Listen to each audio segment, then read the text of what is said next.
ошол YouTube каналдарынан көрүп калдым, бир жерде бир кичинекей кыз тойго келип апалары менен чогуу көрүп, анан кийин ошол жерде микрофон берип койсо, ошол жерден туруп атасына кайрылган эсимде да. Байкуш кыз ыйлап атат.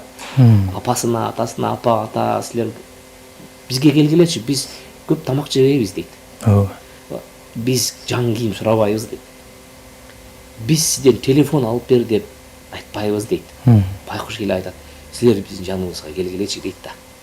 Мына ушул нерселердин аркасынан биз бүгүн өз элге, журтка, жумара журтка ушундай нерсени жеткирсек деп үмүт кылып турам да, устаз Буриет.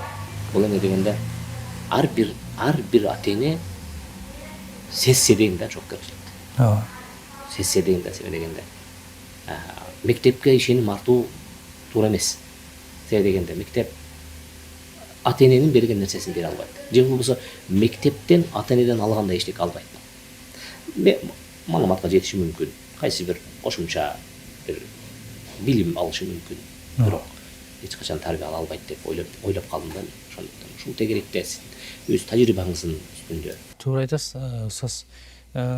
Тарбия жаатында ошол биз учурдан пайдаланып, негизи эле азыр мисалы медиа тармагы күчтүү болуп атпайбы? Мисалы кино тармагы, ар бир тармак өзүнчө бир кызмат кылыш керек. Анан мамлекеттин гана баягы карап эле мамлекет кылыш керек, баягы бири-бирибизге төңкө эле отурбастан, биз коомдук жарандык коом катарында биз эмне кыла алабыз? Биз кантип салым кошо алабыз? Биз ошол мигранттардын балким баалуулуктарды биз баарын эле азыр кел деп айта албайбыз. Кыйын чындыгында. Экономикалык абал чындап эле оор. 1 миллиондон ашык мигранттын баарын эле келе калгыла, бул жака бала чакаңар калды дегенден алыс. Бирок балдарды эң кеминде ошо балдарга көңүл бурууга биз чакырып, баягы сос дегенде бир бул чоң көйгөй жаралып атат. Келгиле, могу сел келатат дегенде өзүнчө бир эскертүү берип турушубуз керек да. Кино тармагы болсун, башка тармагы болсун. Миграция бул ар бир элдин башынан өтөт. Bundan эч кайгырбашыбыз керек. Ошол эле азыр өлү көп могу кийинки жылы эң алдыңкы 10 экономиканын бирине кирем деп аткан Түркия мамлекети бир учурларда 50-60 жылдарда жапырт эле баары Германияга кетип калган. Ошол Германияга кетип, ошол жака кеткенде, ошол кинематография болсун, элдин тың чыкмалары болсун, интеллигенттери баары кийин ушу биздеги көйгөйлөр боло баштаганда, алар ошолорго кайрылган мигранттарга, келгиле балдарыңарды, балдарга көңүл бургула. Ооба, балдарыңды кайра келип ушул жерде балаң менен жашап алсаң, эч болмаса балаңдан ажыраба, балаң жаныңда жүрсүн депчи.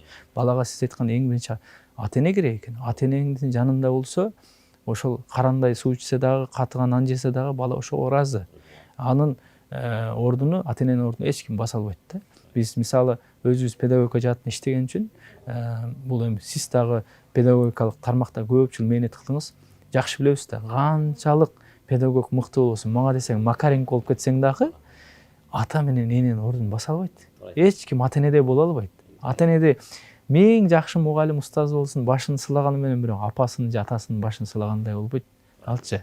Бала ошо балага биринчи жолу неме керек? Жөн эле орусча айтканда жөн эле присутствие дейт. Ошонун бар болгону өзү медет, бар болгону өзү бир бардам, өзүнчө күч да. Ата эненин бар болгон жанында турганычы.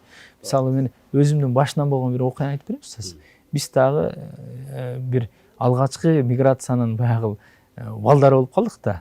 Кичинекейибизде ата энебизде биз кыска мүнөттө, азыркыдай эмес, кыска мүнөткө сыртка барып жумуштап келди да. Анан жумуштап келгенде окуатыбыз дагы да тыңдалды, баары болду. Бирок мен азыр жашым 35-ке чыкты, көп нерсеге акылым жете турган деңгээлге жетпесем дагы мындай бирок карап, бирок ошол мезгилде алар көпкө узабады, бир 2-3 жылдай эле улам барып келип туруп атышты. Ошол өксүк дагы деле бар да устаз. Ал толбойт. Ал канча толбойт. Мен жашым мына канчага чыкса деле. Эми ал билип коңуз. Канча жашта элеңиз? Мен ал мезгилде ушу бир 17-класстан өтүп 7-8 болсом, 13-14 жаштамын да. Ал уже акыл эси бир аз акыл токтоп калган. акыл пештеп калган мезгилде элем. Эми ойлосоңуз, кичинекей бала эненин, атанын мээрине муктаж болуп аткан 3 жашар, 5 жашар балдарга алып кетип атат. Аларда биринчи кезекте баланын психологиясы ушундай да. Биз баланын психологиясын окуганыбызда, балдар ата энеси кетип калганда балдар аны түшүнбөйт, эмне үчүн кетип калганын. Бала ал үй керек экен, мал керек экен дегенди түшүнбөйт жаш бала. Балада биринчи инстинкт пайда болгон сезим, мен демек жаманмын дейт.